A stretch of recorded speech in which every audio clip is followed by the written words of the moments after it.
This is Sunday Reflections, What the Pond Can Teach Us. I'm Gideon Pollack, and each week I write these reflections from St. John's Episcopal Church in Cold Spring Harbor, New York, where our beloved church sits alongside a beautiful mill pond. Throughout the years now, we've been watching our pond and watershed and letting them teach us about prayer, participation, and what it means to be creatures made from earth. Whether you're walking past your own water source right now or sitting quietly at home, I invite you to join me in this week's reflection. Already rising. The Ospey are back. I heard them before I saw them, that high, sharp cry cutting across the pond like an announcement nobody asked for and everybody needed. The forsythia are on the edge of erupting. The tulip magnolia buds are fat and furry, holding everything they have, not quite open, but unmistakably ready. 2 juvenile bald eagles have been showing up at sunset, wings still ragged and unfinished looking, like teenagers who have grown too fast and haven't quite grown into themselves yet. And the red-winged blackbirds, well, they've been conducting what I can only describe as choir practice, at dusk, erupting in loud, overlapping song that fills the whole yard and makes no apologies. The pond didn't wait for Easter morning to begin its resurrection. It started without us. I keep thinking about something my mother used to say this time of year every year, as she knelt in her garden on Good Friday.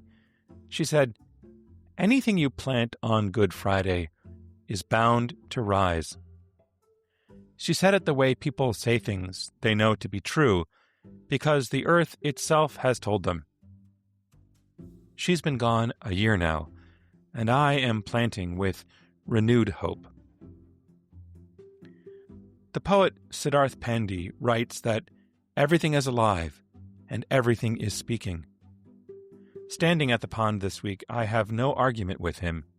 The water is speaking. The osprey are speaking.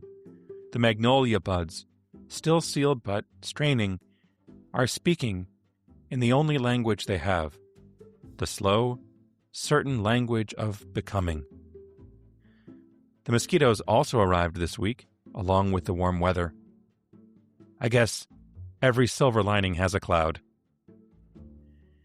Easter is the church catching up to what creation has known all along, that the ground holds life, even when nothing is visible, that burial is not the end of the story, and that what is planted in darkness rises toward light with a fidelity that has never once failed. The first disciples came to the tomb, expecting death, and found it empty.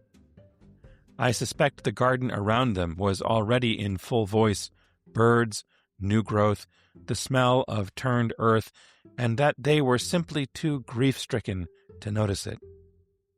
The creation was already singing the answer to the question they hadn't yet thought to ask. The osprey knew. The robins knew. The tulip magnolia, every bud a sealed promise, knew. Christ is risen. The pond has been trying to tell us that for weeks. A prayer. Gracious God, who planted life in the darkness of the earth and called it good, who laid your Son in the cold ground and could not be held there, teach us to trust what we cannot yet see opening. The osprey have returned, the buds are straining at their coverings, everything is speaking if we have ears to hear.